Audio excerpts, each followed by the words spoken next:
Let's open the Bible, John chapter 14. Buksan po natin sa ating Biblia sa 1, Kapitulo 14. Last time, we couldn't finish the John chapter 14. So today we will finish it, this chapter.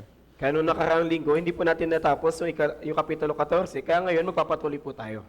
The John chapter 14, verses 16 to 18. Sa 1, Kapitulo 14, sa talatang 16 hanggang 18. Let's read it together. 3, 2, 1. At hihingin ko sa Ama at kayo bibigyan niya na isa pang mga aliw upang makasama ninyo siya magpakailanman. Ito ang espiritu ng katotohanan na hindi kayang tanggapin ng sanlibutan sapagkat siya'y hindi nito nakikita o nakikilala man. Siya'y nakikilala ninyo sapagkat siya'y nananatiling kasama ninyo at siya ay mapapa sa inyo. Hindi ko kayo iiwang nag-iisa, ako'y darating sa inyo. In John chapter 14, before Jesus died on the cross, Jesus shared the most important message for his disciples. Kaya dito po sa Kapitulo 14, bago po mamatay si Jesucristo sa krus, siya po'y nagbahagi ng napakahalagang mensahe sa kanyang mga alagad. And in verse 1, let not your heart be troubled. Sa verse 1 po, huwag mabagabag ang inyong puso. It means don't worry, even though I leave. Ibig sabihin po, huwag kayong mag-alala kahit ako'y umalis na. That's why Jesus mentioned the many promises. Kaya nga binanggit dito ni Jesus yung napakaraming niyang pangako. The first promise is Jesus promised he will come back again. Yung unang pangako na ibinigay ni Jesus, na siya po ay babalik muli. That's why he said, don't worry. Kaya nga sabi niya, huwag mabagabag ang inyong puso. And Jesus promised he will prepare the heaven for us. At pinangako din po ni Jesus na ihahanda niya po yung langit para sa atin. And Jesus promised he give us the right to pray to God. At ipinangako din ni Jesus na meron tayong karapatan na manalangin sa Diyos. So since we get salvation, when we pray, God hears us. Kaya nga simula nung tayo po inaligtas, at tuwing nananalangin po tayo, pinapakinggan na po tayo ng Diyos. That's why we have nothing to worry. Kaya nga wala po tayong dapat pang isipin. And today, we have another reason not to be worried. At ngayon din, meron pa po tayong mga dahilan bakit hindi dapat tayo mag-alala. Because God gave us the Holy Spirit, we don't need to worry. Dahil ibinigay po sa atin ng Diyos yung banal na Espiritu, kaya hindi po dapat tayo mag-alala. So verse 16,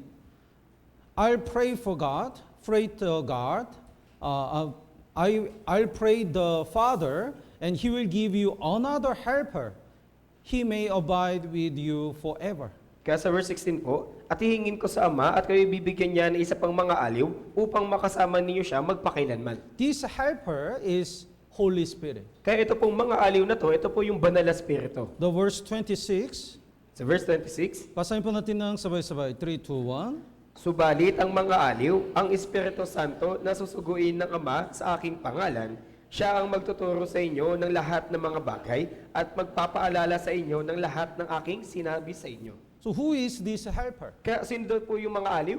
Holy Spirit. Yung banal na Espiritu. And God, Jesus promised, after Jesus died and ascended to heaven, He will send the Holy Spirit for us. Kaya pinangako ni Jesucristo na pagkatapos ng kanyang kamatayan at pagpanumbalik sa langit, ibibigay daw po sa atin ng Ama yung Espiritu Santo. And verse 16 says, the Holy Spirit will abide with us forever. At sinasabi dito sa verse 16 na yung banal na Espiritu ay makakasama natin magpakailanman. And verse 17, the Holy Spirit is the Spirit of the truth. At sa verse 17, yung Espiritu Santo daw po yung Espiritu ng katotohanan. That's why He helps us to distinguish what is wrong and truth. Kaya tinutulungan po tayo ng Espiritu na malaman kung ano yung mali at yung katotohanan. Then verse 26, the Holy Spirit will guide into the truth. At sabi po sa verse 26, yung Espiritu Santo yung maggagabay sa atin patungo sa katotohanan. So that's why we don't need to worry. Kaya wala po tayong dapat alalahanin.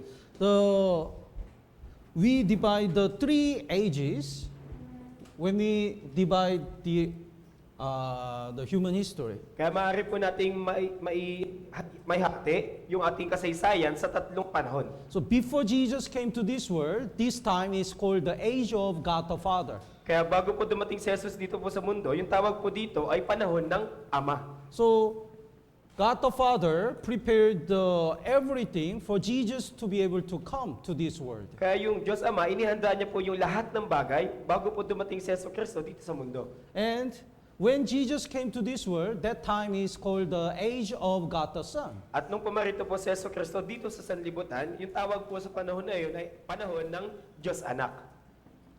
And since Jesus came to the heaven, that time, since the Pentecost day, the Holy Spirit came to this world.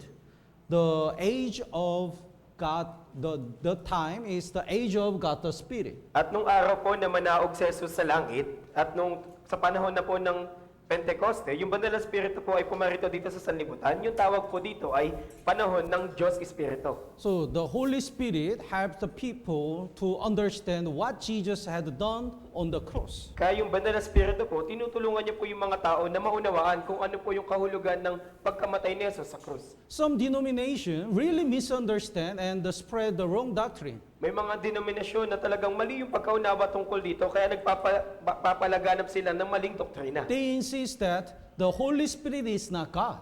Sinasabi nila na yung Banal na Espiritu hindi siya Diyos. They said the Holy Spirit is just energy or the source. Sinasabi nila na yung Banal na Espiritu isa lang yung enerhiya o kaya isang kaluluwa. But Bible clearly says the Holy Spirit is God. Pero malinaw na sinasabi po ng Biblia na yung Banal na Espiritu ay yung Diyos. That's why in Book of Acts, the Ananias Sapphira, hide the money and didn't offer that money to the Lord.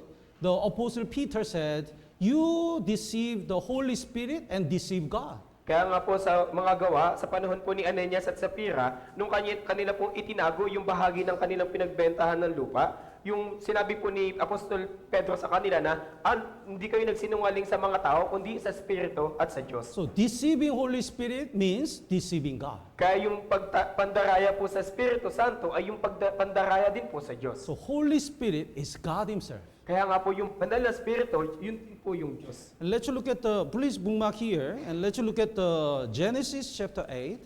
Lagyan po natin dito ng tanda. Tignan po natin sa Genesis chapter 8. When the Noah's ark rested in the mountain of Ararat, the Noah, in order to check whether the water is dried or not, the Noah sent the raven and dove. Kaya nga po, nung nakarating na po yung daong ni Noe dun po sa bundok ng Ararat, para po malaman kung yung tubig ay humupa na, nagpadala po si Noe ng isang uwak at ng kalapate. The verse 7, he sent out the raven. Sa verse 7 po, siya ay nagpadala ng isang uwak. But raven doesn't come back Pero yung uwak po, hindi po ito bumalik sa kanya. because he liked to eat the dead body Kasi on di- the water. Kasi po yung, di ba yung uwak, mahilig po ito sa mga bangkay, yung mga bangkay po na lumulutang sa tubig. And verse 8, so the Moses also sent out from himself a dove. At sa verse 8 naman po, nagpalipad din siya ng isang kalapate. But verse 9, there is no resting place, so the dove came back to Noah's ark. Pero dito po sa verse 9, wala pong mahanap na pagpapahingahan yung kalapate, kaya po bumalik sa daon ni Noe. And verse 10, he sent the dove again. At sa verse 10, nagpadala ulit siya ng kalapate. And verse 11, the dove came to him in the evening, and behold, the freshly plucked olive leaf. At sa verse 11 naman po, yung kalapate ay bumalik na po ng gabi na at meron po itong bit na isang bagong pitas na dahon ng olibo. And verse 12, when after 7 days, when he sent the dove doesn't come back. At sa verse 12 naman po, nung naghintay siya ng 7 araw, nung pinalipad niya po ulit yung kalapate, hindi na po ito bumalik. Raven is the unclean animal, is a symbol of Satan. Kaya yung uwak po, isa po itong maruming hayop, ito po sumisimbolo kay Satanas. The word was conquered by Satan. Kaya ito pong sanlibutan, ito po yung pinamamahalaan ni Satanas. Then that's why the dove indicates God and the Holy Spirit. And Yeah. the God cannot, even though the Jesus came to this world, he couldn't stay in anyone's heart. Kaya nga po yung kalapate, sumisimbolo po ito sa Diyos at sa Espiritu. Kaya kahit na pumarito po si Jesus sa sanlibutan, hindi po siya makapanirahan sa kanino man, sa puso ng kanino man. So first dove came back to the Noah's ark Kaya nga po yung unang kalapate, bumalik po ito sa daong Ninoe. because there is no place to stay. Dahil wala po itong mapagpahingahan. But the second dove brought to the good news, the olive leaf. Pero yung ikalawang kalapati po, nagdala po ito ng mabuting balita o kaya ng isang dahon ng olibo. That's the news of the life. Ito po yung balita tungkol sa buhay. So when Jesus was resurrected, he brought to the good news.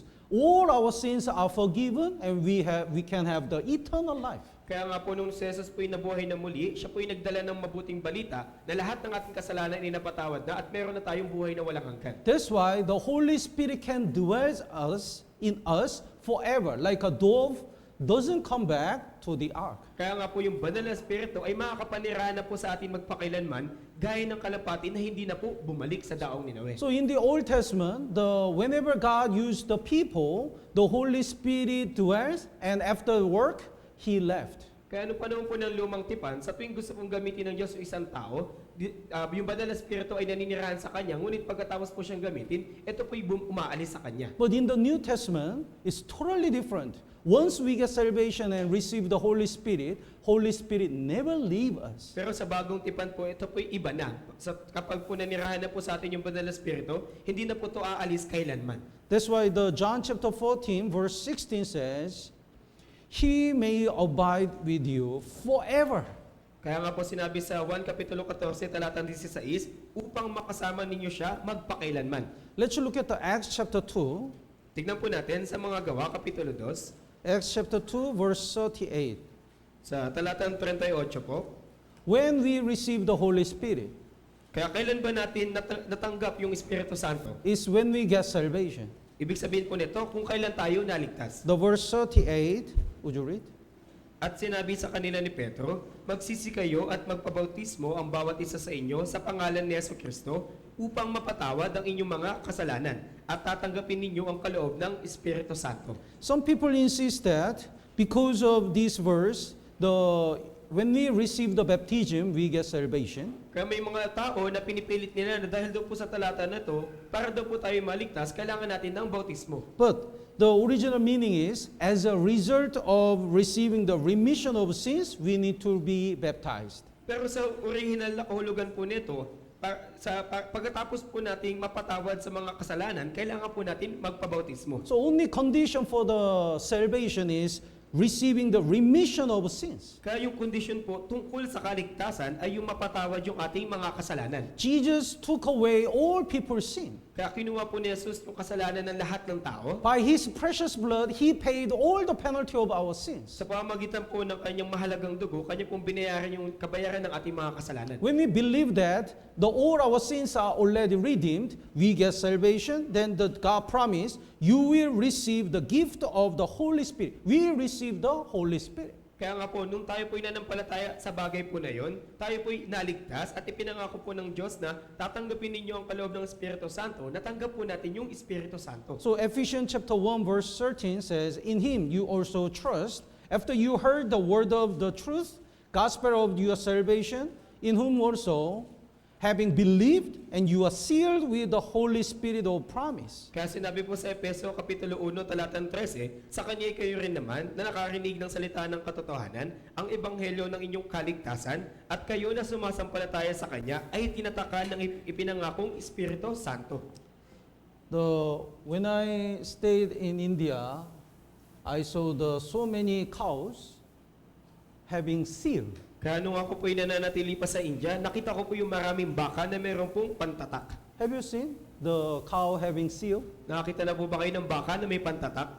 Like they hit the seal and burn in the hip. Kaya iniinit po nila yung pantatak na yon at ipinapaso doon po sa baka. It means it's mine. Ibig sabihin po nun, pagmamayari ko to. Nobody can steal it. At walang sino man yung makakapagnakaw. I already paid and it's mine.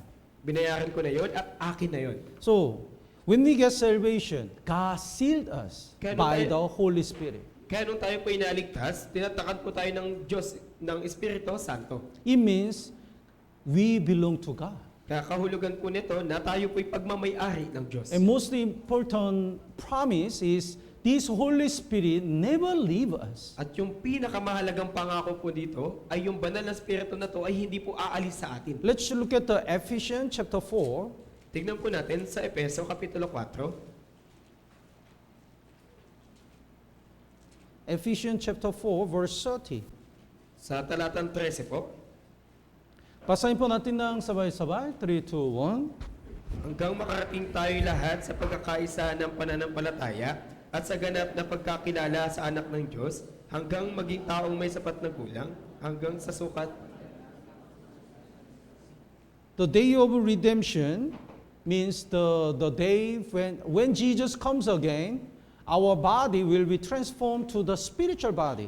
Kaya nga po, kapag po si Jesus ay bumalik po muli, yung ating pong katawan ay mababago po sa spiritual na katawan. So until that day, you are sealed by the Holy Spirit. It means until that day, Holy Spirit never leave us. Kaya nga po, bago po dumating yung bagay na yon, yung tayo po'y natatakan ng banal na Espiritu, kaya nga po, bago po dumating yung araw na yun, hindi po aalis yung banal na Espiritu sa atin. That's why we never lose our salvation. Kaya yun po yung dahilan kung ba't hindi po nawawala yung kaligtasan. The guarantee of our salvation is Holy Spirit in us. Kaya yung katiyakan po ng kaligtasan ay yung banal na Espiritong nasa atin. And let's look at the Second Corinthians. Tignan po natin sa ikalawang Korinto, 2 Corinthians chapter 1, sa Kapitulo 1 po, verse 22. sa talatang 22, Who also has sealed us and given us the Spirit in our hearts as a guarantee. inilagay rin niya ang kanyang tatak sa amin at ibinigay sa amin ang Espiritu sa aming mga puso bilang paunang bayad. This is the guarantee to go to heaven. Kaya ito po yung katiyakan para makapunta sa langit. Holy Spirit is the guarantee that we belong to God. Yung banal na Espiritu po yung katiyakan na tayo po'y pagmamay-ari ng Diyos. When we buy something, there is a warranty, right? Di ba po kapag bumili tayo ng isang bagay, meron pong warranty. So even though it's broken, if that is the period of the warranty, they fix it freely. Kaya kahit na masira po yung gamit na binili natin, pero kung abot pa po ito sa warranty nito, kanila pong aayusin ito ng libre. Holy Spirit is the eternal warranty. Kaya yung banal na Espiritu pong nasa atin, ito po'y walang hanggang warranty. In our personality, in our Christian life, there are so many things to fix. Di ba sa ating personalidad, sa ating buhay Kristiyano, napakaraming bagay na kailangan ayusin. But Holy Spirit guide us and fix us. Pero yung banal na Espiritu po yung gumagabay sa atin at nag-aayos sa atin. And this is the guarantee God is always with us. At ito rin po yung katiyakan po natin na yung Diyos ay palaging kasama natin. That's why God said, don't afraid. Kaya nga po sinasabi ng Diyos, huwag kayong matakot. And the Holy Spirit will guide us to the truth. At yung banal na Espiritu din po yung maggagabay sa atin sa katotohanan. Let's look at John chapter 16. Tignan po natin sa 1, Kapitulo 16, John chapter 16, verse 13. sa talatang 13 po.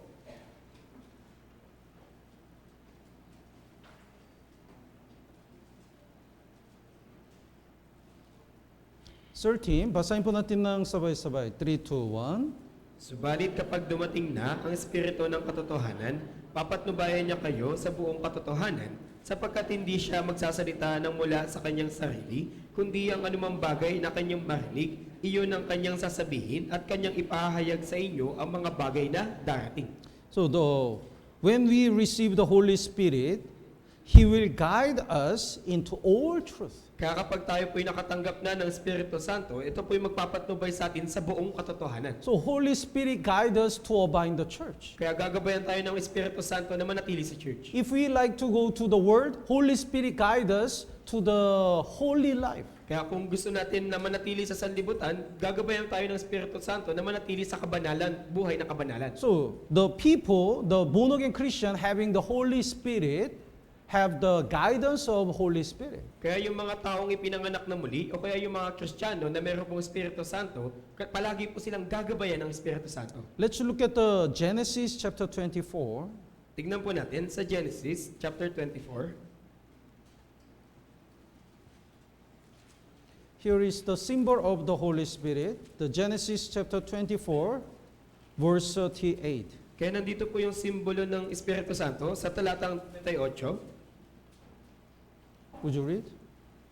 Kundi pumunta ka sa bahay ng aking ama at sa aking mga kamag-anak at ikuha mo ng asawa ang aking anak.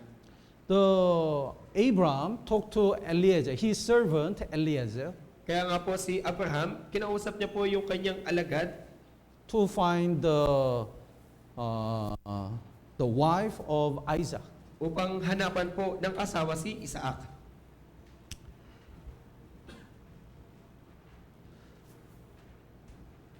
In Genesis chapter 22, God commanded Abraham to offer the Isaac.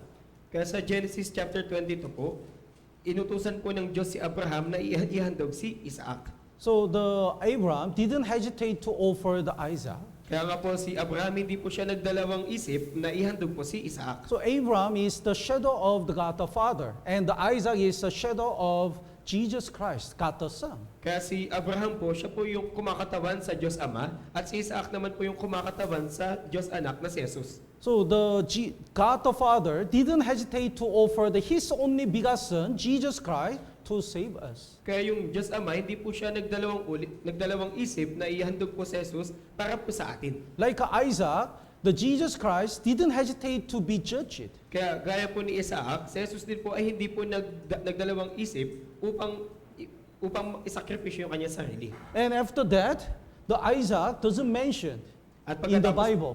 At pagkatapos ng mga bagay na to, si Isaac po ay hindi na po nabanggit sa Biblia. And then the Eliezer, the Abraham asked the Eliezer to find the Isaac's wife. At si Eliezer po, inutusan po siya ni Abraham na hanapan ng asawa si Isaac. So the Eliezer find the Rebecca. Kaya natagpuan po ni Eliezer si Rebecca. Rebecca is the shadow of the church, born again Christians. Kaya si Rebecca po, siya po yung kumakatawan sa church sa mga ipinanganak na muling mga Kristiyano. Eliezer is the shadow of the Holy Spirit. At si Eliezer naman po yung kumakatawan sa Espiritu Santo. So the Eliezer, like Eliezer, Holy Spirit is searching the people who wants to get salvation. Kaya gaya po ni Eliezer, yung banal na Espiritu po yung naghahanap ng mga taong nagnanais na maligtas. When we get salvation, we become the bride of the Jesus Christ. Kaya nung tayo po yung naligtas, tayo po yung naging asawang babae ni Yesu Cristo. And then Isaac is mentioned again. At pagkatapos po nito, doon po ulit binanggit si Isaac. Jesus will come again when the church is ready. Kaya babalik po muli si Yesu Cristo kapag yung church ay handa na. So the Abraham asked the Eliezer to find Isaac's wife. Kaya nga po inutusan ni Abraham si Eliezer na hanapan ng asawa si Isaac. Then when the Eliezer find the Rebecca, he doesn't want to hesitate. Kaya at kung nahanap po ni Eliezer si Rebecca, hindi rin po siya nagdalawang isip. The verse 54, Sa verse 54, would you read? at sila'y nagsikain at nagsiinom, siya at ang mga taong kasama niya, at doon nagpalipas ng magdamag, bumangon sila ng umaga at kanyang sinabi, pabalikin na ninyo ako sa aking Panginoon. He said, please allow me to go back to my master as soon as possible. Kaya sinabi ni Eliezer na pakiusap pabalikin na ninyo ako sa aking Panginoon sa mabilis na panahon. Then the Rebecca's family said, let us ask Rebecca. At sinabi po ng pamilya po ni Rebecca, hayaan mo muna namin tanungin si Rebecca. Then the verse 58, basahin po natin ng sabay-sabay, 3, 2, 1. At kanilang ang tinawag si Rebecca at kanilang sinabi sa kanya, sasama ka ba sa lalaking ito? At sinabi niya, sasama ako. She doesn't hesitate. Kaya hindi po siya nag-atubili. Probably she was said to be separated from her family. Maaari di ba? Malungkot po siya dahil mahihiwalay siya sa kanyang pamilya. But for Isaac, she didn't hesitate. She says, I'll go. Pero para kay Isaac, hindi po siya nagkatubili at sinabi po niya, sasama ako. When we get salvation, the Holy Spirit push us to live according to the will of God. Kaya simula nung tayo po inaligtas, yung banal na Espiritu po yung humihimok po sa atin upang makapamuhay para sa Diyos. Then born again Christian immediately want to obey. At yung mga ipinanganak muli ng mga Kristiyano ay mabilisan din pong gustong sumunod. Holy Spirit wants to send us to save the losers. Ninanais tayong isugo ng Banal na Espiritu upang iligtas yung mga ligaw na kaluluwa. Like Rebecca, we want to say I'll go. Kaya gaya rin ni Rebecca, ninanais din po nating sabihin, sasama ako. So when we get salvation, there is the guidance of Holy Spirit. Kaya nung tayo po'y naligtas, meron pong pagpatnubay ng Espiritu Santo. Let's look at the Acts chapter 8. Katignan po natin sa Gawa, Kapitulo 8. Acts chapter 8, verse 29. Sa talatang 29 po, ng Gawa, Kapitulo 8. There is the eunuch of Ethiopia. Kaya nandito po yung eunuch na taga-Ethiopia. Even though he has a zeal for God, he didn't get salvation. Kaya kahit na meron po siyang puso para sa Diyos, pero hindi pa po siya ligtas. Then God, the Holy Spirit, sent the Philip to the wilderness. At yung Banal na Espiritu, isinugo po si Felipe sa ilang. The verse 26 first, the angel of the Lord spoke to Philip, saying, "Arise and go toward the south along the road, which goes down from the Jerusalem to Gaza." Kaya sa verse 26, pagkatapos ay sinabi ng Espiritu ng isang anghel ng Panginoon kay Felipe, tumindig ka at pumunta tungong timog sa daang pababa mula sa Jerusalem patungong Gaza. This is desert. Kaya ito po ay disyerto. Probably he didn't know. Of course, he didn't know why he had to go to the wilderness. Kaya malamang po hindi po alam ni Felipe kung bakit kailangan niyang pumunta sa may ilang. But actually, that was the guidance of Holy Spirit. Pero sa katunayan po, ito po ay pagpatnubay ng Espiritu Santo. So verse 29, the Holy Spirit said to Philip, "Go near and overtake this chariot." Kaya sa verse 29, sinabi ng Espiritu kay Felipe, lumapit ka at makisakay ka sa karwahing ito. So when you obey, this eunuch of Ethiopia was a person really seeking the truth. Kaya nung sumunod po si Felipe, ito po yung eunuch na to na taga-Ethiopia, talagang nagnanais na mahanap yung katotohanan. So when he explained the Bible, the eunuch of Ethiopia really understood the salvation. Kaya nung ipinaliwanag po ni Felipe yung Biblia, ito pong taga-Ethiopia na eunuch, naunawaan niya po yung Biblia. It didn't take even one day. At hindi ito gumugol lang isang araw. That is the guidance of Holy Spirit. Kaya ito po yung pagpatnubay ng Espiritu Santo. Let's look at the Acts chapter 10, Tignan pa po natin sa Gawa Kapitulo 10, verse 19. sa talatang 19. In verse 10, here is the Cornelius, Kaya sa verse 10, nandito po si Cornelio. and the verse 19, would you read?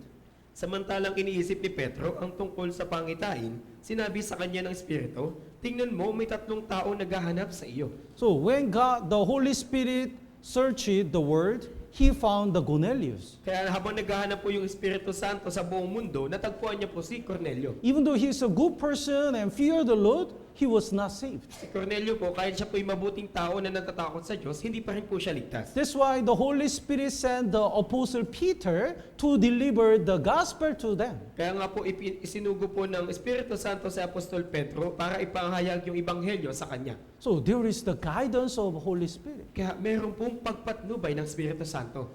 For summer retreat, many brothers and sisters visit the neighbors and the family. Kaya po para po sa summer retreat, marami po sa ating mga kapatid na bumisita sa kanilang kapitbahay at mga pamilya. At that time, we should pray like, Lord, I don't know who is seeking the truth. So please guide me to find the people seeking the truth. Kaya sa panahon po na yun, dapat po nananalangin tayo na, Panginoon, hindi ko alam kung sino yung naghahanap ng katotohanan, ngunit pakiusap, gabayan mo ko na mahanap sila. Please lead their heart to understand the salvation. Pakiusap, gabayan mo po yung puso nila na maunawaan yung kaligtasan. So, without the guidance of Holy Spirit, it's like, even though we visit many people, it's like we spread the net in the ocean having no fish. Kaya nga po, kapag tayo po'y bumibisita ng wala pong pagpatnubay ng Espiritu Santo, gaya po ito ng pangingisda o paghagis ng net sa dagat nang wala pong isda. But if Holy Spirit guides us, we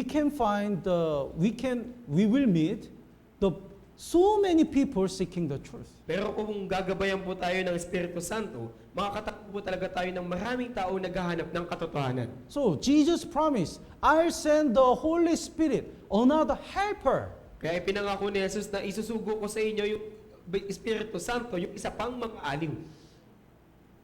When the word helper mentioned at the first time in the Bible? Kaya kailan po ba nabanggit yung mga aliw na unang beses sa Biblia? Eva, right? Si Eva po. So when God looked at Adam, it doesn't look good. That's why God planned to make another helper, that is Eva. Kaya nga po, nung nakita ng Diyos si Adan na nag-iisa, hindi po ito nakakalugod sa kanyang paningin. Kaya nga po, nagplano po siyang gawin si Eva na kanyang mga aliw. The true meaning of helper is when the people lose the battle, at that time, somebody comes and encourage them to win the battle. That supporter is called the helper. Kaya yung kahulugan po ng katulong o ng kamanggagawa, kapag po sa digmaan ay may mga grupo na matatalo na, meron po mga rest back sa kanila at yung mga rest back po na yun po yung maghihikayat sa kanila na lumabang muli. So even though Jesus is not here, He sent the Holy Spirit in us. Kaya po si Jesus, bagaman wala po siya dito, kanya pong isinugo yung banal na spirito na nasa sa atin. This is another helper. At ito po yung isa pang mga aliw. Whenever we are depressed and whenever we become weak, the Holy Spirit encourages and guides us. Kaya sa tuwing nanlulumo po tayo o kaya nangihina, yung Espiritu Santo po yung nagpapalakas sa atin at patuloy na gumagabay. So we can hear His voice. You can do it again. Kaya maririnig po natin yung kanyang tinig na kaya mong ulit gawin yan. Keep inviting people. I'll guide you. Patuloy ka lang mag-imbita ng mga tao, ako yung maggagabay sa iyo. So the brothers, the saved people will be guided by the Holy Spirit. That's why Jesus said, do not worry. Kaya yung mga ligtas na tao ay gagabayan at papatnubay ng Espiritu Santo. Kaya nga sabi ni Jesus, huwag magmabagabag ang inyong puso. And as I said, the Holy Spirit is God Himself. Kaya gaya nung sinabi ko, yung Espiritu Santo ay yung Diyos din. That's why Holy Spirit also has the power of God. Kaya nga yung Espiritu Santo ay meron din pong kapangyarihan ng Diyos. Can you imagine? That power is in us. Kaya niyo bang isipin na yung kapangyarihan na yun ay nasa atin? So, those who have the Holy Spirit have the power of God. Kaya yung mga taong may Espiritu Santo ay may kapangyarihan ng Diyos. Here is another example, another symbol. Let's look at the 2 Kings. Kaya narito pa po yung isang halimbawa at isa pang simbolo sa Ikalawang Hari. 2 Kings chapter 2. Sa Kapitulo 2 na Ikalawang Hari.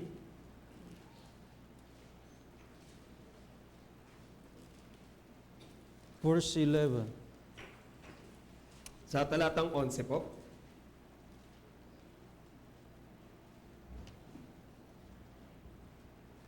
Here is Eliah and Elisha. Kaya nandito po si Elias at si Eliseo. Elisha is the disciple of Eliah. Kaya si Eliseo po, siya po yung alagad ni Elias. And God brought to the Eliah while he was alive. Kaya po kinuha po ng Diyos Elias habang buhay pa siya. So verse 11, would you read? Sa verse 11, samantalang sila'y naglalakad at nag-uusap, isang karwaing apoy at mga kabayong apoy ang nagiwalay sa kanilang dalawa, at si Elias ay umakyat sa langit sa pamamagitan ng isang ipo-ipo. So God brought to the Eliah while he was alive. Kaya kinuha po ng Diyos si Elias habang siya'y buhay pa. Then verse 14 and 15. Verse 14. Verse 14 po. Basahin po natin ng sabay-sabay. 3, 2, 1. Kanyang kinuha ang balabal ni Elias na nahulog sa kanya at tinampas ang tubig na sinasabi, nasaan ang Panginoon, ang Diyos ni Elias? Nang kanyang mahampas ang tubig, ito ay nahawi sa isang panig at sa kabila, at si Eliseo ay tumawid. While the Eliah was in this world, the power of the Lord was in Eliah. Kaya habang si Elias po ay nandito pa sa sanlibutan, yung kapangyarihan ng Diyos ay nakay Elias. But now he ascended to heaven. Pero ngayon, kinuha na po siya pa itaas. Then the Elisha said, where is the Lord of God of Eliah? Kaya nga, sabi ni Eliseo, nasaan ang Panginoon, ang Diyos ni Elias? While Jesus was staying in this world, the power of God was in Jesus. Kaya nung si Jesus ay nananatili dito sa sanlibutan, yung kapangyarihan ng Diyos ay nakay Jesus. But when he died and resurrected, he ascended to heaven. Ngunit nung siya po'y namatay at nung siya po'y mabuhay muli, siya po ay nanaog sa langit. Then we can ask it, where is the power of Jesus now? Ngayon, pwede natin tanungin, nasaan na yung kapangyarihan ni Jesus sa panahon natin? That power is in the Holy Spirit. Yung kapangyarihan po na yun ay nasa Espiritu Santo. So born-again Christian having the Holy Spirit have the power of God. Kaya yung mga Kristiyanong ipinanganak na muli na may Espiritu Santo ay meron pong kapangyarihan ng Diyos. That's why our life is changing. Kaya nga po yung buhay natin ay patuloy na nababago. Let's look at the Genesis chapter 1. Tingnan po natin sa Genesis chapter 1. When God the Father created the heavens and the earth, there was a Holy Spirit as well. Kaya nga nang likain po ng Diyos, Ama, yung langit at lupa, nandun din po yung Espiritu Santo. The verse 1, in the beginning God created the heavens and the earth. Kaya sa verse 1, nang pasimula, nilikha ng Diyos ang langit at ang lupa. Book of Hebrews says there was Jesus Christ, the God the Son. Kaya sinasabi po ng aklat ng Hebreo na sa panahon na yun, nandun si Jesus, yung Diyos anak. In verse 2, there was a Holy Spirit At sa verse 2, when the God the Father created the world. at sa verse 2 po, nandito po yung Espiritu Santo o Espiritu ng Diyos nang likain po ng Diyos yung langit at lupa. The verse 2, let's read it together. 3, 2, 1. Ang lupa ay walang anyo at walang laman at ibinalot sa kadiliman ang kalaliman, samantalang ang Espiritu ng Diyos ay kumikilos sa ibabaw ng mga tubig. So the world was dark and chaos. Kaya yung mundo po ay o yung lupa ay walang anyo at walang laman. It was no order. Kaya wala po itong kaanyuan. But when the Holy Spirit, the Spirit of God was hovering over the face of the waters,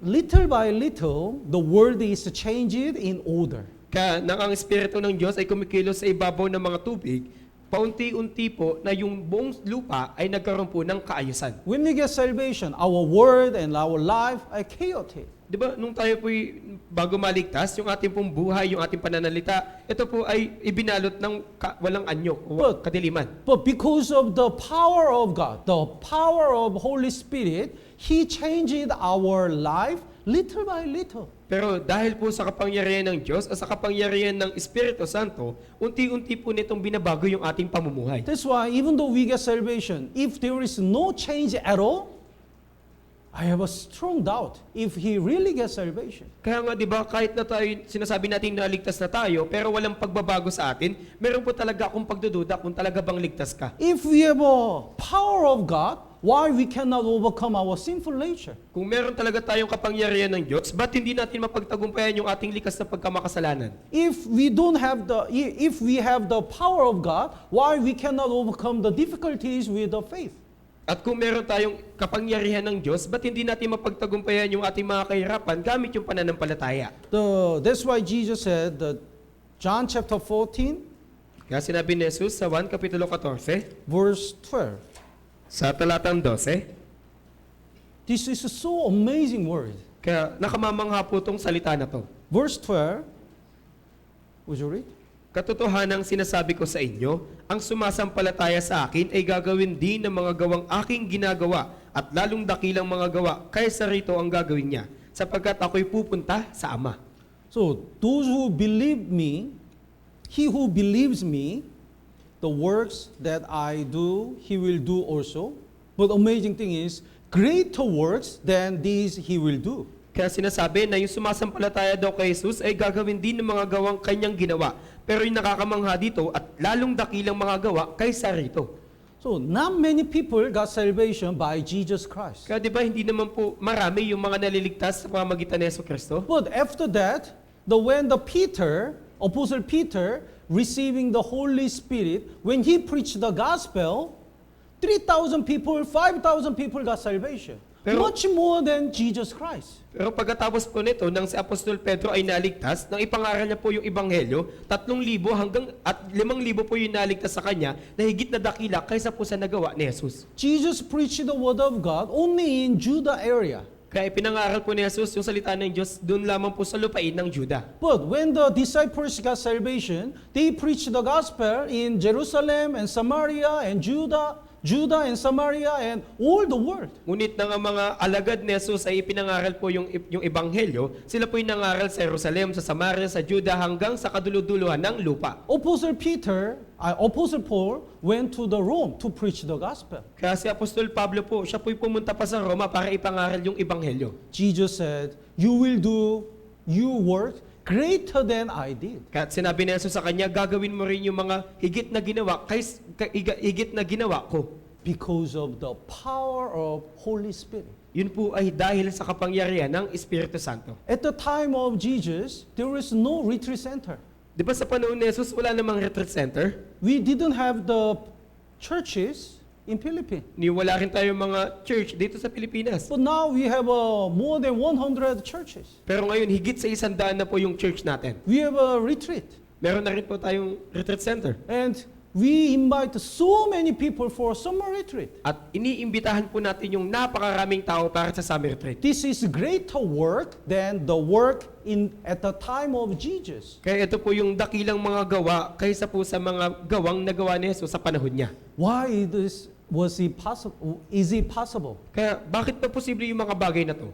Because all the Christians have the Holy Spirit. Dahil lahat po ng Kristiyano ay mayroong Espiritu Santo. Let's look at the Zechariah chapter 4. Tignan po natin sa Zacarias, Kapitulo 4.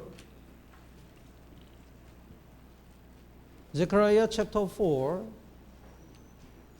Israel people from the exile of the Babylon exile, they returned to Jerusalem to build up the temple. Kaya dito po sa Zacarias Kapitulo 4, pagkatapos po na maging alipin ng mga Israelitas sa Babylonia, sila po ay bumalik sa Jerusalem para itayong muli yung templo. Then God mentioned the very, very important thing. Kaya ibinanggit po dito ng Diyos yung napakahalagang bagay. The verse 6. Sa talata 6, Chapter 4, verse 6. Basahin po natin ng sabay-sabay. 3, 2, 1. sinabi niya sa akin, ito ang salita ng Panginoon kay Zerubbabel na sinasabi, hindi sa pamamagitan ng lakas ni ng kapangyarihan, kundi sa pamamagitan ng Espiritu, sabi ng Panginoon ng mga hukbo. Work of God cannot be done by your power, but the power of Holy Spirit. Kaya yung gawain po ng Diyos ay hindi po maisasagawa sa pamamagitan ng sarili nating kapangyarihan, kundi sa kapangyarihan ng Espiritu Santo. Israel people, you can build the temple with the power of my Spirit. Holy Spirit. Without that, it's not possible. Kaya sinabi ng Diyos, kayong mga Israelita, may isasagawa niyo ulit yung aking templo sa pamamagitan ng kapangyarihan ng Espiritu Santo. At kung wala ito, hindi niyo ito magagawa. Whenever we conduct a Bible seminar, if there is no help of the Holy Spirit, nobody can get salvation. Kaya sa tuwing nagsasagawa tayo ng Bible seminar, kung wala po yung pagtulong ng Espiritu Santo, walang maliligtas. We cannot learn anything without help of the Holy Spirit. Walang anuman tayo matututunan dito sa Biblia kung wala yung tulong ng Espiritu Santo. We cannot grow up without help of the Holy Spirit. Hindi rin po tayo lalago kung wala po yung tulong ng Espiritu Santo. All the work of God is done by the power of the Holy Spirit. Kaya lahat po ng gawain ng Diyos ay may sasagawa lamang sa pamamagitan ng kapangyarihan ng Espiritu Santo. The verse 7, who are you, O great mountain? It means the Holy Spirit removed all the difficulties and the problems. Kaya sa verse 7, ano ka o malaking bundok? Ibig sabihin, yung Espiritu Santo ay aalisin lahat ng mga kahirapan at mga hadlang. Before the Zerubbabel, you shall become a plain. So God, the Holy Spirit, make the mountain plain. Kaya sa harapan ni Zerubbabel ay magiging kapatagan ka. Kaya yung Espiritu Santo, ginawa niya po na yung isang malaking bundok na kapatagan. He removed all difficulties. Kaya inalis niya po yung lahat ng kahirapan. Verse 9, let's read it together. 3, 2, 1. Ang mga kamay ni Zerubbabel ay siyang naglagay ng pundasyon ng bahay na ito. Ang kanyang mga kamay ay siya ring tatapos nito. At malalaman, Panginoon, ng mga hukbo ay siyang nagsugo sa akin sa inyo. By the help of Holy Spirit, He started His work and He finished His work. Kaya sa pamagitan po ng tulong ng Espiritu Santo, sinimulan niya po at tinapos niya po yung gawain. So His hand started, made the fountain, and His hand shall finish it. Kaya sabi dito, ang kanyang mga kamay ay siya ring ang naglagay ng pundasyon ng bahay na ito ay kamay ni Zerubbabel at ang kanyang kamay ay siya ring tatapos nito. After summer retreat, we're gonna make the fledge for the construction of church building. Kaya pagkatapos po ng summer retreat, magsasagawa po tayo ng pledge para po sa pagsasagawa ng ating building. At least 4 million, we have to make a resolution. At kailangan po nating makagawa ng resolusyon ng hanggang 4 na milyon. We already found the good land. Di ba po nakakita na tayo ng magandang lupa? I already received the blueprint for the church building. At natanggap ko na rin po yung blueprint para po sa church building natin. That is of 3 floors.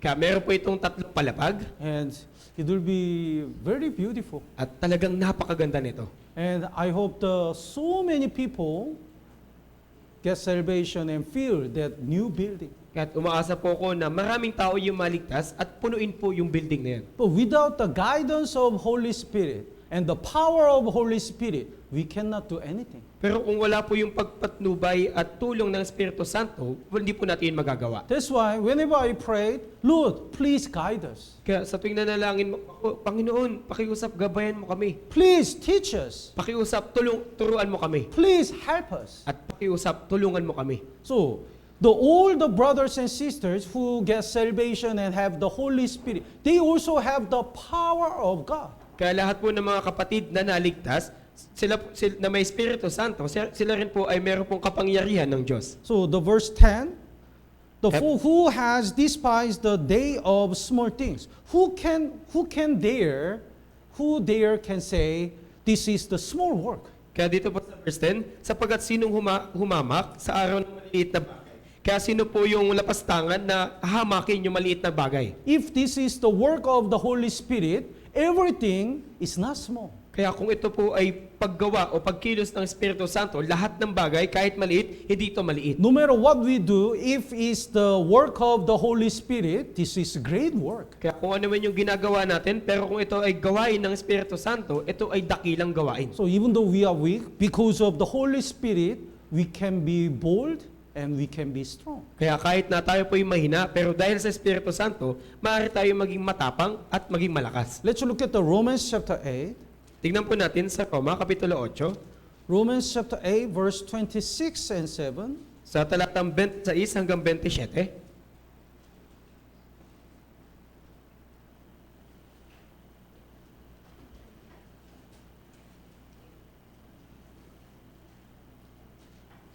Six and 7.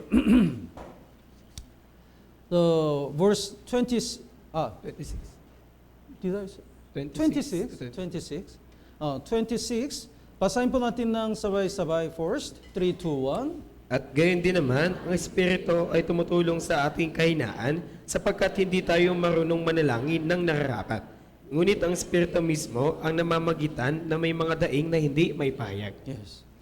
Sometimes, we are stumbled because of our weakness. Kaya kung minsan, tayo po yung natitiso dahil sa ating mga kahinaan. Sometimes we absent many Sunday sermon and many fellowship. Kaya kung minsan din, tayo hindi nakaka-attend ng maraming Sunday at Wednesday sermon. We want to start again. At gusto po natin magsimulang muli. But sometimes we get lost and we don't know from where we start. Pero minsan, naliligaw na tayo, kaya hindi na rin po natin alam kung saan magsisimula. Sometimes we don't know what to pray, how to pray. Ni minsan, hindi na rin po natin alam kung paano manalangin o ano yung idadalangin natin. But Bible promise, Holy Spirit in us prayed instead of us. Pero ipinangako po ng Biblia na yung Espiritu na nasa atin, ito po yung nananalangin at hindi po tayo. He helps our weakness. Siya rin po yung tumutulong sa ating kahinaan. So the Holy Spirit also help in our weaknesses. Kaya tumutulong din po yung Espiritu Santo sa ating kahinaan. And even though we don't know what to pray, the Holy Spirit groaning the pray instead of us. Kaya nga yung Espiritu, kahit hindi po tayo marunong manalangin, yung Espiritu Santo na nasa atin, siya po yung namamagitan na may daing na hindi may pahayag o nananalangin para sa atin. The verse 27, basahin po natin ng sabay-sabay. 3, 2, 1. Ngunit ang Diyos na sumisiyasat ng mga puso ay nakakaalam kung ano ang kaisipan ng Espiritu, sapagkat siya ang namamagitan dahil sa mga banal ayon sa kalooban ng Diyos. Holy Spirit knows our heart. Kaya alam po ng Espiritu Santo yung ating puso. So He already know what we are concerned and how much we feel lonely and depressed. That's why, even though we don't know what to pray, He prayed to the Lord. Kaya nga yung Espiritu Santo, alam niya kung ano yung alalahanin natin, bakit tayo nalulumo, bakit tayo magkaisa. Kaya nga kahit hindi po natin alam kung ano yung idadalangin natin, siya po yung nananalangin para sa atin. This is amazing promise. Di ba? Nakakamanghang pangako po ito. This Holy Spirit never leave us. Na yung itong Espiritu Santo ay hindi aalis sa atin. And the Bible says the Holy Spirit is the Spirit of the truth. Sinasabi din ng Biblia na yung Espiritu Santo, yung Espiritu ng katotohanan. Let's go back to John chapter 14. Balikan po natin sa 1 Kapitulo 14. So he is the best teacher for us. Kaya siya po yung pinakamainam na guro para po sa atin. The verse 17, Verse 17. the Spirit of the truth. Holy Spirit is the Spirit of truth. Kaya yung Espiritu Santo po yung Espiritu ng katotohanan. And verse 26, the Helper, Holy Spirit, whom the Father will send in my name, he will teach you all things. At sa verse 26, ang mga aliw, ang Espiritu Santo na susuguin ng Ama sa aking pangalan, siya ang magtuturo sa inyo ng lahat ng mga bagay. Bring to your remembrance all things that I said to you. At magpapaalala sa inyo ng lahat ng aking sinabi sa inyo. Most of the New Testament were not written at the time of Jesus. Kaya halos lahat ng nasa bagong tipan ay hindi pa po naisulat sa panahon ni Jesus. Then how disciples and how the disciples remember all the word after Jesus resurrected and ascended to heaven? Kaya nga, paano kaya naalala ng mga alagad yung lahat ng salitang sinabi ni Jesus pagkatapos po niyang mabuhay muli at manaog sa langit? Holy Spirit helped them to remember. Yung banal na Espiritu po yung tumulong sa kanila na maalala to. Holy Spirit teach them. At yung banal na Espiritu yung nagturo sa kanila. So in Revelation chapter 5, when there is the Lamb Kaya, having the 7 horns, 7 eyes. kaya dito po sa Apokalipsis, Kapitulo 5, meron po ditong kordero na may 7 sungay at 7 mata. Wow. Lamb, 7 horns. Kaya may 7 sungay po ito. And 7 eyes. At meron din pong 7 mata. Whoa. In the Bible, the number 7 is a perfection. Perfect number. Sa Biblia po, ibig sabihin po ng 7 ay perpektong numero. And horn indicates the power. At ito naman pong sungay ay tumutukoy sa kapangyarihan. So Jesus is Almighty God. Kaya si Jesus po yung makapangyarihang Diyos. And the eyes, 7 eyes, it means He knows everything. At sa 7 mata naman po, ibig sabihin, alam niya po lahat ng bagay. And the Bible clearly says these 7 eyes are the 7 Spirit that is Holy Spirit. At malinaw po sinasabi ng Biblia na itong 7 mata ay tumutukoy po sa 7 Espiritu, yung Espiritu Santo. 7 Spirit doesn't mean the Holy Spirit is a 7. Kaya yung 7 Espiritu, hindi ibig sabihin 7 yung Espiritu Santo. 7 Spirit means, 7 eyes, 7 Spirit means, Holy Spirit knows everything. Kaya ibig sabihin ng 7 mata, 7 Espiritu, alam ng Espiritu Santo lahat ng bagay. He knows our heart. Alam niya po yung puso natin. He knows our difficulty. Alam niya rin po yung mga kahinaan natin. And He knows the truth. At alam niya po yung katotohanan. So He teaches and guides us to the truth. Kaya siya po yung magtuturo at gagabay sa atin sa katotohanan. So before we get salvation, even though we read the Bible, we didn't understand. Di ba? Bago po tayo maligtas, kahit na nagbabasa naman tayo ng Biblia, hindi natin ito maunawaan. So we read the Bible if we cannot sleep. Kaya binabasa natin yung Biblia kung hindi tayo makatulog. We can sleep well. Dahil makakatulog talaga tayo. But after we get salvation, we understand the meaning. Pero di ba pagkatapos ng kaligtasan, naunawaan na natin yung kahulugan. And when we listen the sermon, we really agreed and understood. At habang nakikinig tayo ng sermon, talagang sumasang-ayon tayo at naiintindihan natin. You know, if we don't get salvation, if we don't have the Holy Spirit, listening the sermon 1 hour, 2 hour, it's really boring. Alam nyo ba, kung wala tayong Espiritu Santo o kung hindi tayo ligtas, yung pakikinig ng 1 hanggang 2 oras ng sermon, talagang boring to. They can attend the church 1 week or 2 weeks, but they cannot continue because it's really sick of listening. Kaya nilang umattend sa church ng 1 linggo, 2 linggo, pero hindi na sila magpapatuloy dahil talagang pagod na silang makinig ng sermon. But when we get salvation and have a Holy Spirit, we want to listen more and more. Pero kung tayo po ay naligtas at meron po tayong Espiritu Santo, mas nagnanais pa tayong makinig ng higit at higit pa. We really understand the Word of God. At higit talagang nauunawaan natin yung salita ng Diyos. Because the Holy Spirit is the Word, the Spirit of the truth. Dahil yung Espiritu Santo po ay yung Espiritu ng katotohanan. Let's look at the 1 Corinthians, Tignan po natin sa unang Korinto, chapter 2, verse 12. sa Kapitulo 2 po, talatang 12.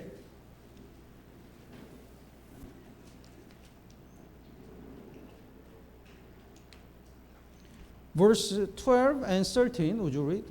Ngayon, ang aming tinanggap, hindi ang espiritu ng sanlibutan, kundi ang espiritong mula sa Diyos, upang aming malaman ang mga bagay na walang bayad na ibinigay sa amin ng Diyos, na ang mga bagay na ito ay aming sinasabi, hindi sa mga salitang itinuro ng karunungan ng tao, kundi ang itinuturo ng Espiritu na ipinapaunawa ang mga espiritual na mga espiritual. Before we got salvation, we only had the spirit of the world. Kaya bago po tayo maligtas, meron lamang po tayong espiritu ng sanlibutan. That's why we couldn't understand the spiritual things and the heart of God. Kaya hindi po natin maunawaan yung mga espiritual na bagay, gayon din po yung puso ng Diyos. But when we get salvation, we receive the spirit of God. Pero nung tayo po inaligtas, natanggap po natin yung espiritu ng Diyos. That's why we can distinguish the truth and false. Kaya kaya na nating alamin kung ano yung katotohanan at kasinungalingan. And we understand the heart of God even. Gayon din, masigit nating nauunawaan, naiintindihan yung puso ng Diyos. So the verse 16, Kaya sa verse 16, basahin po natin ng sabay-sabay, 3, 2, 1. sapagkat sino ang nakakaalam ng pag-iisip ng Panginoon upang siya'y turuan niya, subalit nasa amin ang pag-iisip ni Kristo. Here is the dog. Kaya nandito po yung aso.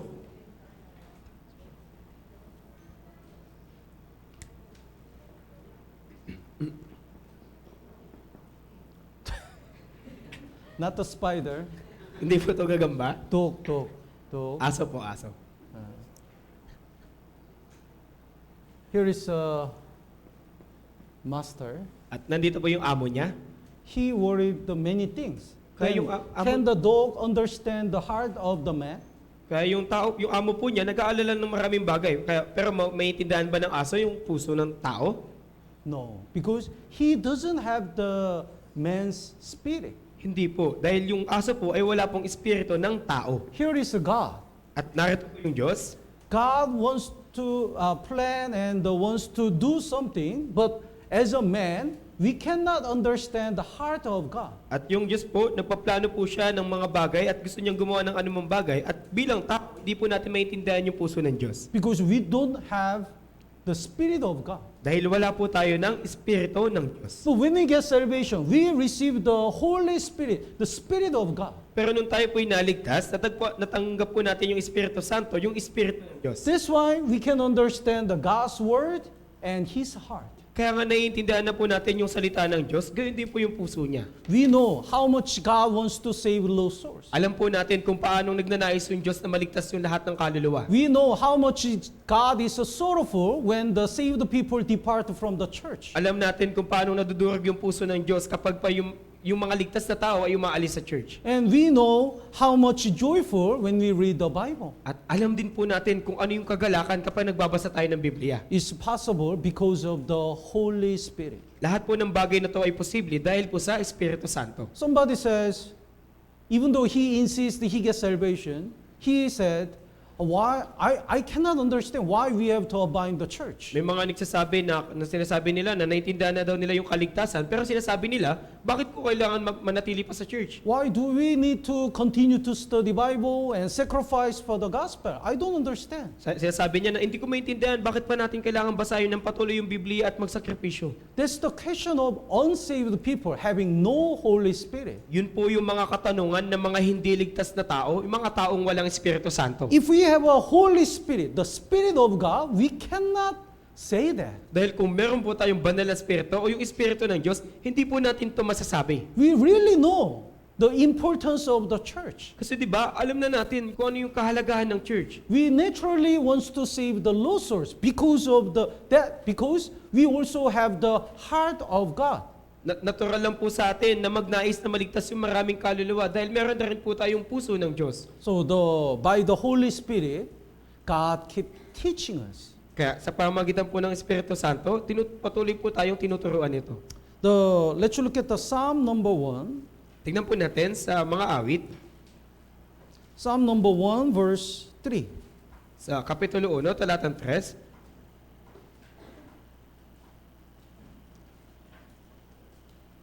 Psalm number 1, verse 3. Basahin po natin ng sabay-sabay. 3, 2, 1. Siya ay gaya ng isang punong kahoy na itinanim sa tabi ng agos ng tubig na nagbubunga sa kanyang kapanahunan ang kanyang dahon na may hindi nalalanta, sa lahat ng kanyang ginagawa ay nagtatagumpay siya. So God shall be like the saved person shall be like a tree planted by the rivers of water. Kaya yung mga ligtas na tao ay gaya ng isang punong kahoy na itinanim sa tabi ng agos ng tubig. So the tree is planted by somebody. Kaya yung puno ay itinanim ng sino man. And this river is the original meaning is artificial river, not the natural river. At ito pong tubig, ito po ay artificial lamang na tubig at hindi po natural. So that is the shadow of the church and the Holy Spirit in the church. Kaya ito po yung umaanino sa church at sa Espiritu Santo na nasa church. And this tree indicates the all saved people. At ito pong punong kahoy ay kumakatawan sa mga ligtas na tao. So when we get salvation, intentionally God prepared the church. Kaya nga po nung tayo po ay naligtas, intentional pong ginawa inihanda ng Diyos yung church. And God planted us into the church. At tayo po itinanim ng Diyos sa loob ng church. In the church, there is the support of the Holy Spirit. At sa loob po ng church, nandito po yung suporta ng Espiritu Santo. So if the plants is the tree is planted by the river, it doesn't need to worry anything. Kaya di ba kapag ang punong kahoy ay itinanim sa tabi ng agos ng tubig, wala na itong aalalahanin pang anuman. Water is supplied continuously, Dahil patuloy po yung pag-supply ng tubig. and the owner is taking care of the tree. Gayun din, yung may-ari po yung nag-aalaga sa punong kahoy na to. So when we get salvation, when we abide in the church, there is the supply of Holy Spirit, help of Holy Spirit. Kaya nung tayo po naligtas at mananatili po tayo sa church, nandun po yung supply at tulong ng Espiritu Santo. Holy Spirit keep providing the Word of God and fellowship, so we can grow up and finally we bear the fruits. Kaya patuloy pong binibigay ng Espiritu Santo yung salita ng Diyos, yung fellowship, kaya nga tayo po yung lumalago. When Adam was created by God, God put him in the Garden of Eden. Kaya nang nalangin po ng Diyos si Adan, inilagay po siya sa halamanan ng Eden. Adam is the shadow of saved person. Kaya si Adan po yung kumakatawan sa mga ligtas na tao, Garden of Eden is the shadow of the church. at yung halamanan ng Eden yung kumakatawan sa church. There were 4 rivers. At merong 4 na ilog. It's the shadow of Holy Spirit in the church. Ito po yung anino ng Espiritu Santo na nasa church. So even though the Holy Spirit is in each one's, the saved person's heart, the Holy Spirit works strongly in the church. Kaya nga po, bagaman na yung Espiritu Santo ay nasa bawat isa po sa atin, yung Espiritu Santo ay mas makapangyarihang gumagawa sa loob ng church. So Holy Spirit provide all the Word of God and the power through the church. So when we abide in the church, we bear the many fruits. Kaya nga yung Espiritu Santo po yung nagbibigay lahat ng kapangyarihan doon po sa church. Kaya kapag tayo po yung nanatili sa church, tayo po yung lalago ng marami. Let's look at the Galatians chapter 5. Tignan po natin sa Galatia, Kapitulo 5.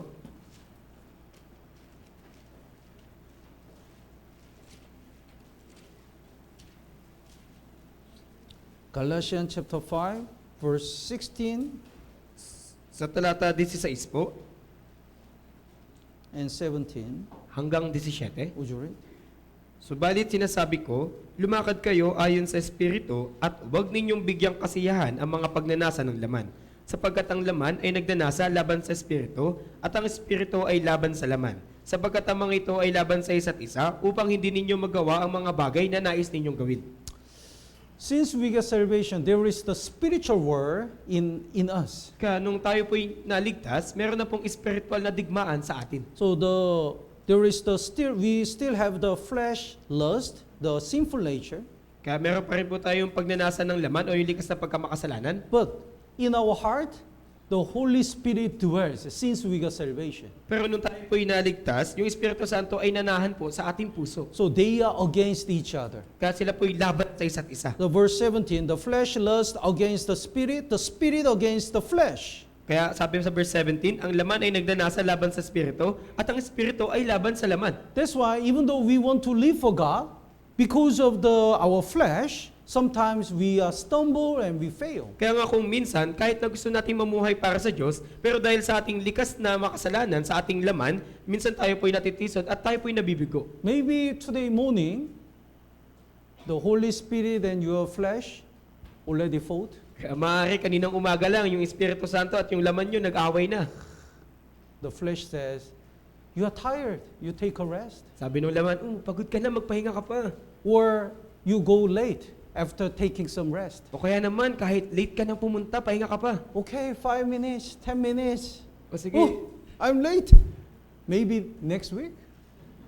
kaya pag nalilate tayo, sinasabi natin, sige, susunod na linggo na lang. When we offer the offering, the Holy Spirit, our sinful nature always fight. At kapag nagbibigay po tayo ng handog, yung Espiritu Santo at yung laman natin, lagi nag-aaway yan. Our flesh says, you already offer a lot. Sinasabi ng ating laman, nagbigay ka ng maraming bagay ah. And you have to pay the so many things, electric bill, rental fee, and many things. At di ba kailangan po magbayad ng maraming bagay, yung kuryente, yung upa, maraming bagay. Also, you have many invitees and the transportation fee for summer retreat. So, you don't need to offer the tithe and offering. You use it for summer retreat. Ganyan din, di ba marami kang invitee at yung transportation fee pa ninyo, kaya hindi mo na kailangan magbigay ng ikapo o kaya ng handog. Ibigay mo na yun para sa summer retreat. When we read the Bible, there are so many excuses. I'm tired, I'm busy. And when we pray, there are so many excuses. Kaya sa tuwing nagbabasa tayo ng Biblia, ang daming mga dahilan, pagod na ako, busy ako, abala ako, kaya maski pananalangin, ganun din. But we have a Holy Spirit. Pero meron po tayong Espiritu Santo. Holy Spirit says, no, you have to go to the church. Sinasabi ng Espiritu Santo, hindi, kailangan mong pumunta ng church. Wake up early. Gumising ka ng maaga. Go early. Pumunta ka doon ng maaga. Join the quiet time. Makibahagi ka sa quiet time. And even though you have so many things to buy, you have to offer the tithe first. At kahit maraming bagay yung kailangan mong bilhin, magbigay ka muna ng ikapo. Even though you have so many things to do, you have to join the summer retreat first. At kahit maraming bagay kang kailangan gawin, makibahagi ka muna sa summer retreat. Is there anyone who doesn't register the summer retreat yet? Meron pa ba dito na hindi pa nakaregister sa summer retreat? Don't allow your flesh to win. Huwag niyo pong pahintulutan na yung laman yung magtagumpay. The Holy Spirit must win all the time. At yung Espiritu Santo dapat yung palaging nananalo. That's why the verse 16 says, work in the Spirit. Kaya sabi sa verse 16, lumakad kayo ayon sa Espiritu. You shall not fulfill the lust of the flesh. At huwag ninyong bigyang kasiyahan ang mga pagnanasa ng laman. Then how can our Holy Spirit always win? Kaya paano kaya mananalo palagi yung ating Espiritu Santo? How? Paano po? The secret is the Romans chapter 7 and 8. Yung sikreto po dito ay nasa Roma Kapitulo 7 at Kapitulo 8. Let's look at the Romans chapter 7. Tignan po muna natin sa Roma Kapitulo 7. Even the Apostle Paul sometimes failed and against the flesh. Kaya maski po si Apostol Pablo, minsan nabibigo po siya at nakikipaglaban sa laman. That's why the verse 24, O wretched man that I am, who will deliver me from this body of death? Kaya sinabi sa verse 24, kahabag-kabag na tao ako, sino ang magliligtas sa akin mula sa katawang ito ng kamatayan? Verse 21, I find that lo, evil is present with me, the one who wills to do good. Even though I want to live according to the will of God, because of my sinful nature, I fail. At sa verse 21, kaya nga natagpuan ko ang isang kautusan na kung ibig kong gumawa ng mabuti, ang kasamaan ay malapit. Kaya kahit na ninanais natin gawin yung kalooban ng Diyos, dahil sa ating laman, tayo ay nabibigo. Then how can we win against our sinful nature? Kung gayon, paano kaya tayo magtatagumpay laban sa ating likas na pagkamakasalanan? How can our Holy Spirit control our sinful nature and guide us to live according to the will of God? Paano kaya mapapaamo ng ating Espiritu Santo yung ating laman at ikokontrolin ito para makapamuhay ayon sa kalooban ng Diyos? In Romans chapter 7, it mentioned always ako. Dito po sa Roma Kapitulo 7, lagi pong binabanggit dito yung ako. Without the support of the Holy Spirit, he tried to overcome the sinful nature. Kaya nga, nang walang tulong yung Espiritu Santo, sinusubukan niya pong mapagtagumpayan yung kanyang likas na pagkamakasalanan. But in chapter 8, there is the Holy Spirit. The Spirit, Spirit, Spirit. Pero dito po sa Kapitulo 8, nandito na po yung Espiritu Santo, kaya laging binabanggit, Espiritu, Espiritu. By the help of Holy Spirit, he overcome his sinful nature. Sa pamamagitan po ng tulong ng Espiritu Santo, napagtagumpayan niya po yung kanyang likas na pagkamakasalanan. The verse 1, chapter 8, verse 1, basahin po natin ng sabay-sabay. 3, 2, 1. Ngayon, wala nang kahatulan sa mga nakay Kristo Jesus. Yes. Where is the Holy Spirit? Kaya, nasan po yung Espiritu Santo? In Christ Jesus, in the church. Dito, sabi po, ang Espiritu na buhay na nakay Kristo Jesus, So nasa church. when we stayed in the church, there is the help of Holy Spirit. Holy Spirit can control our sinful nature. Kaya kung tayo po'y mananatili sa church, nandun po yung tulong at kapangyarihan ng Espiritu Santo, kaya ito po yung tutulong sa atin na makontrol yung ating likas na pagkamakasalanan. Sinful nature and Holy Spirit. Yung likas ng pagkamakasalanan at yung banal na Espiritu. Who will win? Kaya sino po yung mananalo dito? Important thing is, the side eating well will win. Yung mahalagang bagay po dito, kung sino yung higit na nakakakain, siya po yung mananalo. What's this? Ano po ito? Oh, manok. Manok po. You know sabong? They fight. Kaya alam niyo po yung sabong, di ba? Naglalaban yung manok. The one man bring the two manok and let them fight. Kaya may isang tao, nagdala siya ng 2 manok at pinaglaban to. Amazing thing is, he already know which manok will win. At yung nakakamangha dito, alam niya kung sino yung manok na mananalo. So friend asked, how did you know? Kaya tinanong siya ng kaibigan niya, ba't mo alam yun? It's very easy. Sabi niya, madali lang yan. If I want this manok to win, I always feed this manok only. Kung gusto ko na manalo itong manok to, lagi ko siyang pakakainin. No food for this manok. At hindi ko pakakainin yung isa. Then he is strong, so he wins. Kaya ito yung malakas, kaya siya yung mananalo. So, always the sinful nature, Holy Spirit fight, who will win? Kaya palagi po naglalaban yung spiritual, yung likas na pagkamakasalanan natin at yung Espiritu Santo. Sino yung mananalo? The side eating well will win. Yung panig po na palaging kumakain, yun po yung mananalo. Through the church, God provide the spiritual food. Kaya sa pamagitan ng church, ibinigay po ng Diyos yung mga spiritual na pagkain. Word of God, fellowship, prayer. So, through this spiritual food, Holy Spirit becomes strong and control the sinful nature. Binibigay ng Diyos yung salita ng Diyos, yung fellowship, yung pananalangin. Ito yung mga pagkain ng Espiritu Santo. Kaya yung Espiritu Santo natin ay lumalakas. But many Christians try to overcome the sinful nature without the church, without the spiritual food. That's why he always fail. Pero napakaraming mga Kristiyano, sinusubukan nilang pagtagumpayan yung likas nilang pagkamakasalanan nang walang tulong ng church, yung walang spiritual na pagkain, kaya palagi silang nabibigo. The verse 2, basahin po natin ng sabay-sabay. 3, 2, 1. Sapagkat ang kautusan ng Espiritu ng buhay na nakay Kristo Jesus ay nagpalaya sa atin mula sa kautusan na kasalanan at ng kamatayan. Law indicates the power. Kaya yung kautusan, tumutukoy po ito sa kapangyarihan. So here is the power of our flesh and power of Holy Spirit. Kaya narito yung kapangyarihan ng laman at kapangyarihan ng Espiritu Santo. You know, arm wrestling. Alam niyo ba yung sa kamay, yung palakasan ng kamay? If somebody is stronger, he win. Kaya kung sino po yung mas malakas sa punong braso, siya po yung mananalo. So if the Holy Spirit, the power of Holy Spirit is stronger than the power of our flesh, the Holy Spirit control our sinful nature and guide us to live according to the will of God. Kaya kung yung ating Espiritu Santo ay mas malakas kaysa sa ating laman, yung Espiritu Santo po yung papaamo sa ating laman at gagabayan ito para mamuhay para sa Diyos. So, if we want the Holy Spirit to work greatly in our life and in the church, we have to focus on the spiritual food first. Kaya nga kung gusto po natin na makapangyarihang gumawa yung Espiritu Santo sa ating buhay at sa loob ng church, kailangan po muna nating unahin yung mga spiritual na pagkain. And the some more things, the time. At ibang bagay pa po. Please give me 5 minutes. Matthew chapter 3. This Tingnan po- is important. Mahalagang bagay ito. Tingnan natin sa Mateo, Matthew chapter 3, how can the Holy Spirit works greater in us? Sa Kapitulo 3 po, dito po natin malalaman kung paano mas makapangyarang gagawa yung Espiritu Santo sa atin. The verses, chapter 3, verse 16, Sa talata 16 po, would you read?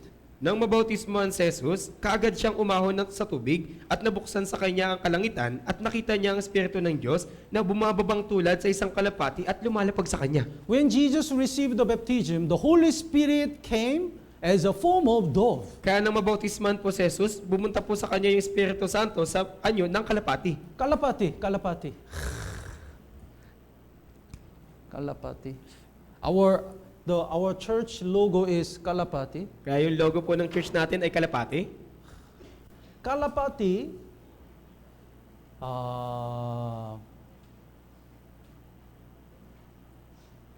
it's gentle. Kaya di ba po And yung like how can I? It's not wild. Kaya di ba yung kalapati, maamo po ito. So the Holy Spirit is not tiger. Kaya yung Espiritu Santo ay hindi po tigre. If we become the tigre, the Holy Spirit will leave. Kaya kung tayo po Dove will leave. Kaya kung tayo po yung nagiging tigre, yung kalapate, yung Espiritu Santo ay umaalis. It means if we fight and if we get angry, Holy Spirit cannot work in us. Kaya ibig sabihin, kung tayo po yung nakikipag-away o kaya tayo po yung nagagalit, yung Espiritu Santo ay hindi po makakakilos sa atin. If we expect the greater work of the Holy Spirit in us, we should forgive each other and love each other. Kaya kung gusto po nating higit na gumawa yung Espiritu Santo sa atin, kailangan po nating patawarin at ibigin yung isa't isa. If we fight and argue and complain, Holy Spirit cannot work in us. Pero kung mag-aaway-away tayo, magreklamo sa isa't isa, yung Espiritu Santo ay hindi po makakakilos sa atin. And dove is the the characteristic of dove. The dove has only one wife. At alam nyo ba na yung katangian ng kalapati ay meron lamang pong isang asawa. Usually for whole life, they have only one partner. Sa katunayan po, sa kanila pong buong buhay, meron lamang po silang isang asawa. If the asawa dies early, sometimes they don't find another asawa until he dies. At kapag namatay po yung asawa nila ng maaga, minsan hindi na po sila naghahanap hanggang sa mamatay na sila. It means they are loyal and faithful. Ibig sabihin po nito, sila po ay tapat. In our Christian life, we should be faithful and we should loyal to the Lord. Kaya sa ating pong buhay Kristiyano, dapat po tayo ay tapat at tayo po ay magiging tapat dapat sa Panginoon.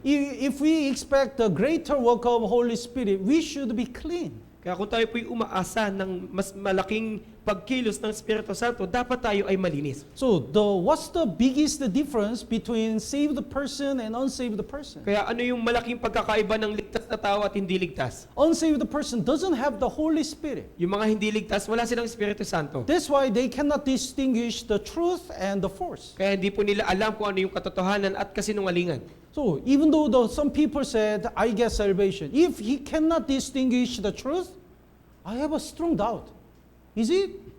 Does he have the Holy Spirit? Kaya kapag may mga tao na nagsasabi na ligtas na ako pero hindi alam yung katotohanan, meron akong malaking pagdududa kung meron ba siyang Espiritu Santo. Holy Spirit is literally Holy Spirit. That's why if we have the Holy Spirit, we want to live holy. Kaya 'di ba, yung Holy Spirit din po ay literal na banal. Kaya kung tayo po ay may banal na espiritu, dapat tayo mamuhay na may kabanalan. So even though somebody says he gets salvation, if he doesn't stop the sin and continue to commit big sins, I have a strong doubt. Does he have a Holy Spirit? Kaya kahit na may nagsasabi na ligtas na sila, pero patuloy silang gumagawa ng kasalanan at malalaking kasalanan, meron akong malaking pagdududa kung meron ba siyang banal na espiritu. And what's the characteristic of dove? At ano pa yung katangian ng kalapate?